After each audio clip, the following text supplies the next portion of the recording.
Well, we've spoken so much over the last couple of years about the economic success of the UAE, Neil, and so much of it, I think, has got through as a result of the accessibility of the free zone visas for entrepreneurs. Which is true. It's an incredibly important part of the ecosystem as far as businesses are concerned. The ease of doing business, the ease of getting those visas for you, the licensing for you, and every other documentation that is required to ensure that you start off on the right footing. Well, the next guest is certainly an expert in that. I spoke to her at a conference called Invest UAE a while ago, and I thought Neelam Sharma would be really good on the radio show to share her expertise. So she's known for being as part of Neeja Corporate Services, a trusted partner for navigating the thriving company setup in Dubai. And for more tips about the easiest way to set up and also maintain success, Neelam Sharma is joining us here in the studio. Thank you very much for coming in. Hi, Kitch and Neil. Pleasure to be here. It's great to be here. For many people, this free zone opportunity, it makes being an entrepreneur the best place in the world to be in the UAE. Yes, Legends, it's an amazing idea and something free zone in UAE fascinates everybody. It has made company setup very easy for everyone.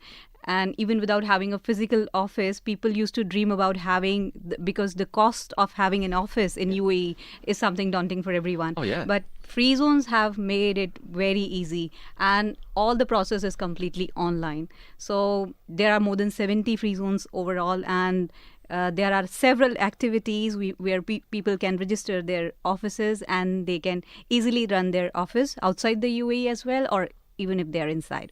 This is really amazing. I mean, every time we learn more about the processes within the UAE, we admire not just the operations of these, but also the mindset behind this. But for someone who's coming in absolutely new, or probably wants to get into a business, has an entrepreneurial mindset, probably has been doing a job somewhere all these years, to break into the system is never too easy, because you need to know and understand every single aspect of it. How do you guys come into play, and do you literally handhold a new entrant in the market? Yeah, certainly that's what our role is. We are handholding the new startups and the people, those who are dreaming to start their businesses in UAE.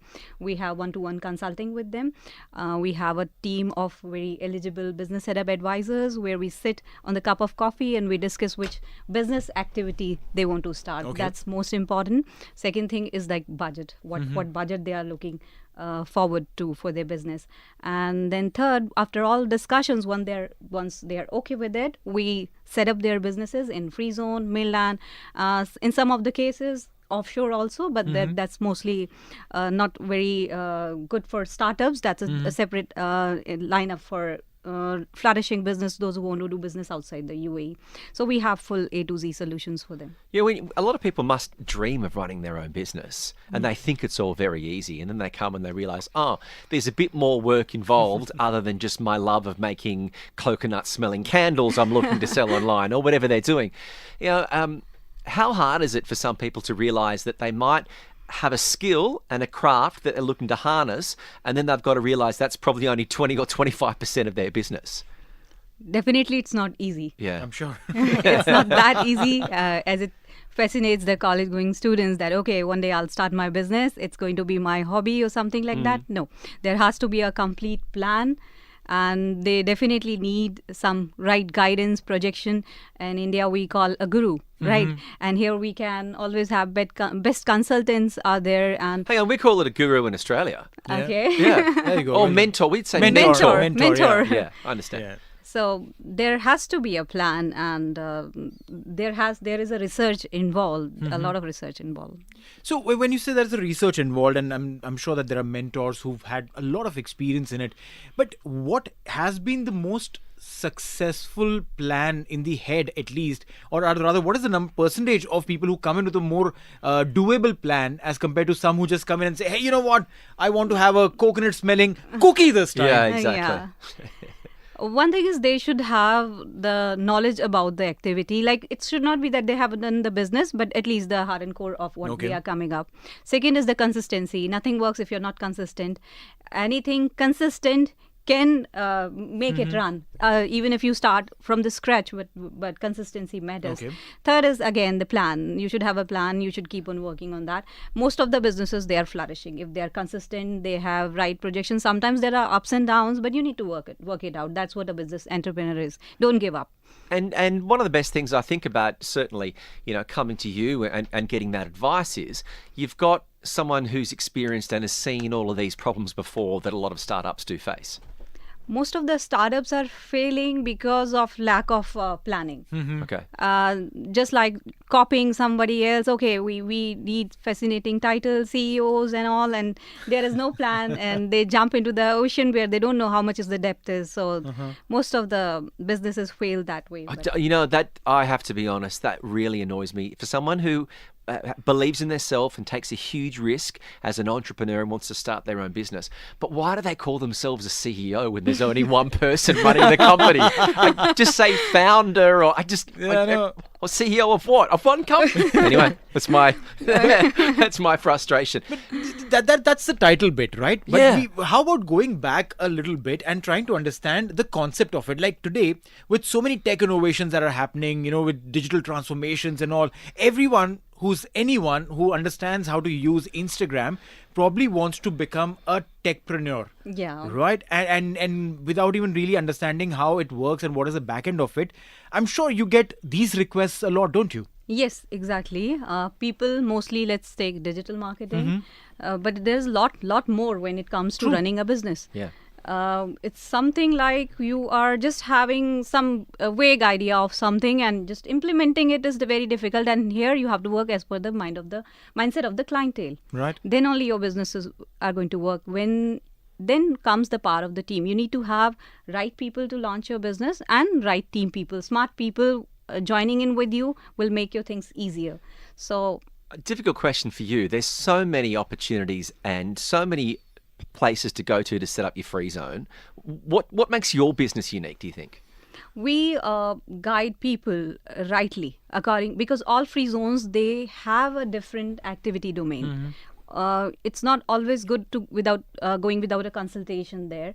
Like if you need warehousing or you want to do something related to import-export in large quantities, we'll suggest JAFZA free zone. And if you want something where international laws are there, we'll suggest DIFC again, but we have to sit with the person to understand the budget. Number one is the budget, second activity. Then we will mix their alignment, both the things, and then we will suggest the right thing.